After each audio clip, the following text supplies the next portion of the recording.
Bom, galera, tudo beleza aí? Tudo certinho? Bom, então é o seguinte, neste videozinho aqui, em virtude de uma intensa demanda aí dos nossos alunos, enfim, que fizeram a prova da SEDESH no último fim de semana, prova esta que foi infelizmente cancelada, né, pelos motivos que vocês já conhecem, enfim.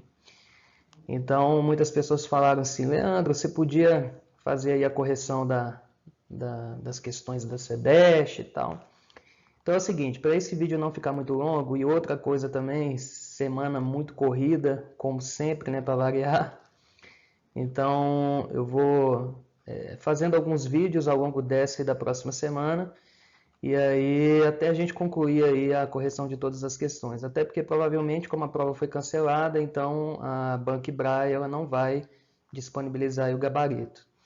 Então, a resolução dessas questões aí é primordial para quem permanece no foco aí, estudando para a prova. Então, a prova com data prevista para o mês de abril. Então, nessa e na próxima semana eu vou estar corrigindo aqui algumas questões, tá certo? Então, até para os vídeos também não ficarem muito extensos, e outra, a gente tem todo um trabalho, todo um cuidado também de fundamentar teoricamente as respostas, né, os gabaritos, enfim. Então, na medida do possível, eu vou postando os vídeos aqui, tá certo? Até a gente concluir e matar toda a prova da parte específica, as questões de pedagogia, do cargo de pedagogia da prova da SEDESH. Então, vamos lá. Sem muitas delongas, olha só. E ao longo das questões também eu vou fazendo meus comentários, tá? Não só com relação aos conteúdos, mas também com relação ao nível das questões. Então, a primeira questão aí que eu vou analisar é essa daqui, ó, com relação às modalidades formal. Então, vamos destacar aqui, ó, formal e não formal. Quando a gente fala de modalidade formal de educação, é aquela modalidade onde a educação se dá nos ambientes educacionais institucionalizados formais, ou seja, nas escolas de modo geral. Quando a gente fala de modalidade não formal de educação, em ambientes distintos aos ambientes ditos escolares, tais como hospitais, sindicatos, igrejas, empresas em geral, enfim. Então, a própria educação corporativa se dá em ambientes educativos não escolares, ou seja, não formais. Então, é correto considerar que letra A educação não intencional. Toda vez que aparecer na prova educação não intencional, ela não se conjuga nem com a educação formal e nem com a educação não formal. Falou de educação não intencional, então ela só pode ser o quê, Leandro? Ela só pode ser informal. Então, ó, informal. Vocês me desculpem aqui porque escrever nessa telinha, nessa mesa digitalizadora aqui é punk, viu? Então, assim, vamos lá.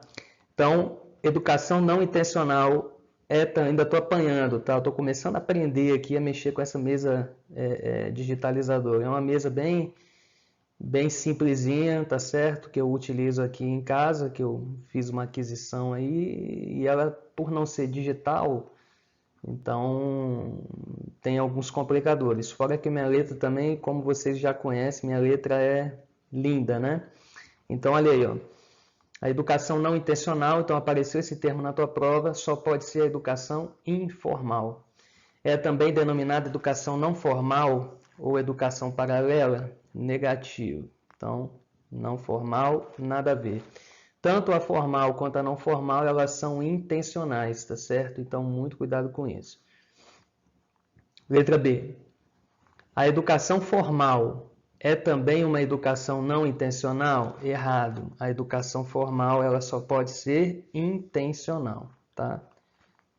Então, é também não intencional, errado. Letra C, a educação formal refere-se apenas à educação escolar?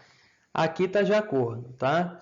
Então, tem algumas correntes que vão meio que ampliar esse conceito, mas essa definição é a mais, digamos assim, utilizada, tá certo? Então, pode ser que haja alguma disparidade teórica no que se refere a essa afirmativa, porém ela está coerente com várias ou diversas bases teóricas que consideram a educação formal como sendo referente à educação escolar. Então, a questão 1 aí é a letra C de casinha. Letra D, a educação não formal compõe-se do conjunto de atividades planejadas intencionalmente, com alto grau de estruturação e sistematização? Não. Segundo Libânio, não. Segundo Libânio, aqui está errado, não é alto grau, é baixo grau de estruturação e sistematização, tá certo? E a letra E, por serem modalidades distintas, educação não formal e formal não estabelecem interfaces. Cuidado com esses imperativos negativos aqui em prova. Então, ó, não estabelecem interfaces é pega, estabelecem sim interfaces. Então, a questão 1 é a letra C de casinha. Vamos agora para a próxima questão, questão de número 2. Espero que você tenha acertado aquela questão A, tá? Então, vamos lá, questão 2. Os estudos sobre os saberes dos professores compõem um amplo e diversificado campo que, em âmbito internacional, vem se constituindo há várias décadas. Trata-se de um campo que recebe contribuições das ciências humanas e sociais, como as abordagens provenientes do comportamentalismo, do cognitivismo, da etnometodologia, então, ou seja, as estratégias metodológicas que investigam as relações étnicas, enfim, da fenomenologia, entre outras. Apesar das diferenças entre as perspectivas teóricas, esses estudos possuem traços comuns passíveis de serem verificados na... Essa é uma questão que eu considero uma questão um pouquinho complexa, um pouquinho difícil, porque se você não tiver uma base teórica no que diz respeito a uma referência que eu vou indicar para você aí quanto leitura na sequência dessa questão, você vai ter uma certa dúvida. Então, olha aqui, ó. Traços comuns. Então, o que é comum dentro das abordagens comportamentalistas, cognitivistas, etnometodológicas, fenomenológicas, entre outras, no que se refere aí, portanto, ao estudo sobre os saberes docentes.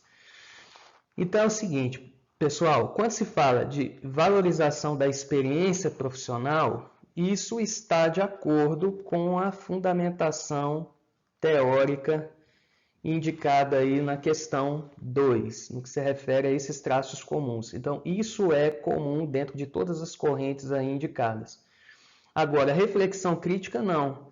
Basta a gente pensar, por exemplo, ali, quando a gente especifica o comportamentalismo. Comportamentalismo ou behaviorismo, ele implica em reflexões críticas das práticas educacionais de modo geral? Não. Então, ele não aponta reflexões críticas. Então, por aí, ó, você já consegue excluir a letra A. Letra B, prioridade à participação individual do docente em seu próprio desenvolvimento profissional? Não, a ideia não é uma prioridade à participação individual do docente. Essa também está fora. Até porque o docente ele tem a sua, claro, a sua participação individual, mas principalmente uma participação coletiva. Até porque quando a gente fala de saberes dos professores, numa perspectiva contemporânea, mais atual, implica também a construção de saberes interdisciplinares. Letra C, e que, por sua vez, vão exigir um trabalho coletivo. Letra C, ênfase na pesquisa aplicada como mecanismo essencial à formação docente. Pesquisa aplicada é importante, mas não uma ênfase na pesquisa aplicada. Evidência da prática na formação docente. Essa aqui sim, tá? Evidência da prática na formação docente. E valorização dos estudos teóricos sobre a formação docente. Mais importante do que os próprios estudos teóricos é a própria evidência da prática. Está vendo como não é uma questão muito simples? Então, ela pode gerar certas dúvidas aí na hora de você definir qual a alternativa. Agora, Leandro, como é que você concluiu que é a letra D, evidência da prática na formação docente? Olha aqui, ó. Nós temos um texto que eu vou, inclusive, colocar essa descrição, esse link lá na descrição do vídeo também. O texto é A Formação de Professores e as Teorias do Saber Docente, Contextos, Dúvidas e Desafios. Possivelmente, o examinador ele extraiu essa questão desse texto aí. E lá no texto vai indicar o seguinte: quais são os traços comuns das correntes etnometodológicas, comportamentalistas, fenomenológicas, dentre outras. A valorização da experiência profissional, ó, o entendimento de que é possível a produção de um conhecimento prático. Ele não está enfatizando a teoria, ele está enfatizando um dos traços comuns, que é a possibilidade de se produzir um conhecimento prático. E a compreensão de que o professor, ao desenvolver seu trabalho, mobiliza uma pluralidade de saberes. Então, nessa formação de perspectiva interdisciplinar. Então, nós temos aí esses 3 traços comuns, tá certo? Indicados, portanto, no texto da formação de professores e as teorias do saber docente. Então, recomendo a leitura desse texto aí, desse material indicado, beleza? Reforçando mais uma vez que eu vou colocar esse linkzinho aí na descrição aqui do nosso vídeo. Bom, questão 3. Acerca dos objetivos da Política Nacional de Formação de Profissionais do Magistério da Educação Básica, política esta instituída pelo Decreto 6755, publicado aí no ano de 2009. Então, olha só, galera. Essa questão, ela é passível de anulação. Por que ela é passível de anulação, Leandro? Porque esse decreto 6755 de 2009, ele já foi simplesmente revogado integralmente por um outro decreto, que é o decreto número 8.752 de 2016. Decreto 8752, publicado em 2016. Então, ou seja, a banca está cobrando uma questão referente a um decreto que já foi totalmente revogado. Então, se a prova estivesse valendo, essa questão aí seria passível de anulação, ok? Então, aqui está o primeiro equívoco que eu gostaria de destacar frente às questões aí de conhecimentos pedagógicos, né, da parte específica da prova de pedagogia. Mas vamos continuando, né? Vamos analisar aí. Indique a única alternativa incorreta. Então, se a gente for fazer uma análise com base no Decreto 6755 de 2009, dentre os objetivos destacados lá no artigo 3º da Política Nacional, da referida Política Nacional, a gente pode aí excluir a alternativa da letra B. Por que a letra B? Porque a letra B está falando assim, ó. Promover a melhoria da educação básica nas redes pública e privada. O decreto, o finado decreto 6755, ele não fala da privada, ele exclui a privada. A letra A está ok, é um dos objetivos lá dispostos, ampliar em rede pública o número de docentes licenciados em instituições públicas de ensino superior, apoiar a oferta e expansão de formação inicial e continuada de professores por instituições públicas de ensino superior. Então, está certo, letra A, letra C. Letra D, promover a formação de professores na perspectiva dos direitos humanos e promover a atualização teórico-metodológica nos processos de formação dos profissionais do magistério.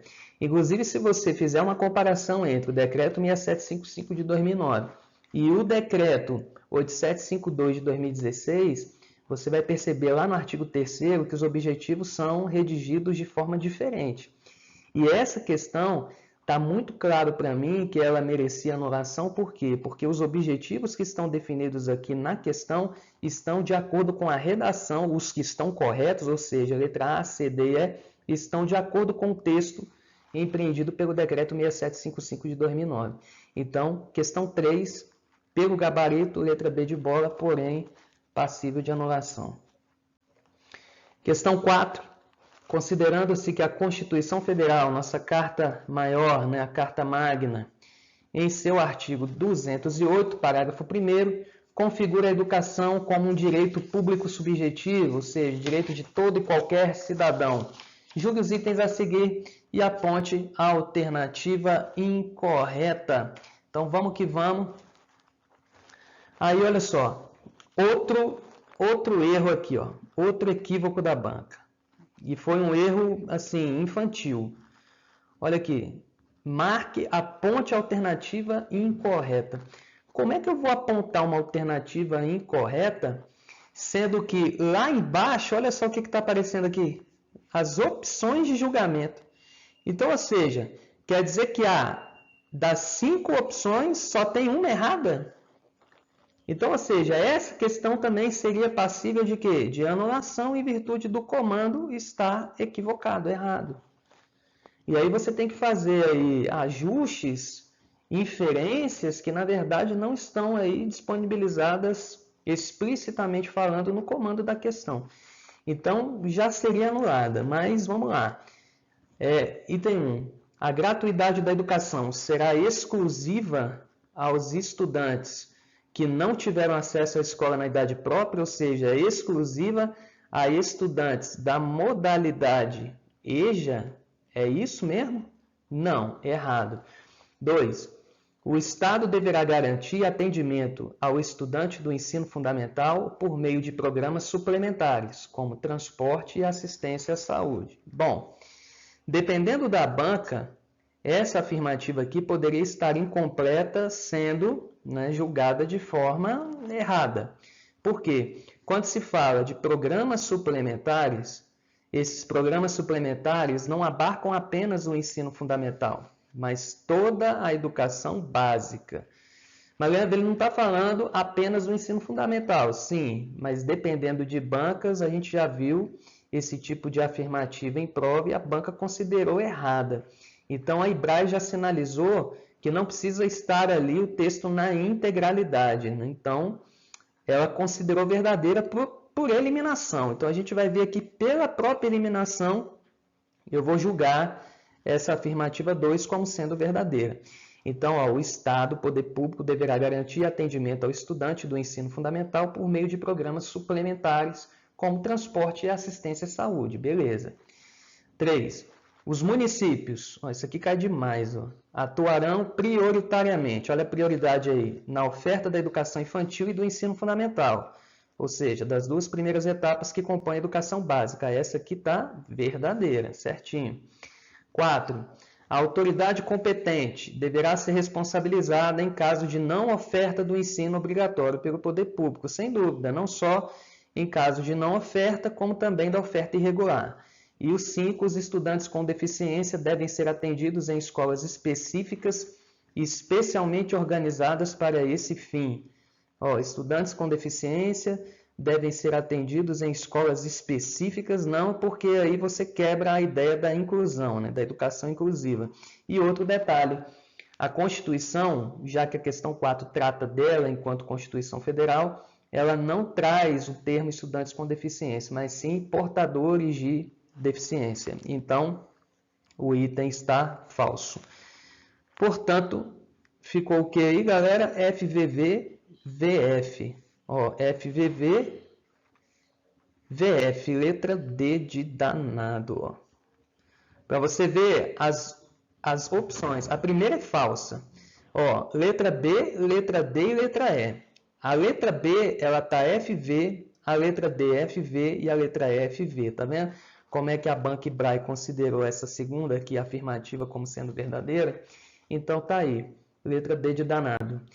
E a última questão aqui, porque o vídeo está já um pouquinho longo, né? Então, assim, a gente tem que ir gravando por partes, até porque não tem nenhum tipo de edição nesse tipo de vídeo aqui, tá certo? O vídeo é caseiro e aí a gente não tem essa coisa de equipe técnica e tal, que vai fazer edição, e enfim. Então, vamos nessa aqui, questão 5, lembrando que mais à frente eu vou estar postando outros vídeos com outras questões aí corrigidas. Não se esqueça de ativar o sininho, se inscrever no canal se você não é inscrito e dar um likezinho aí no nosso vídeo para a gente continuar crescendo aí enquanto canal.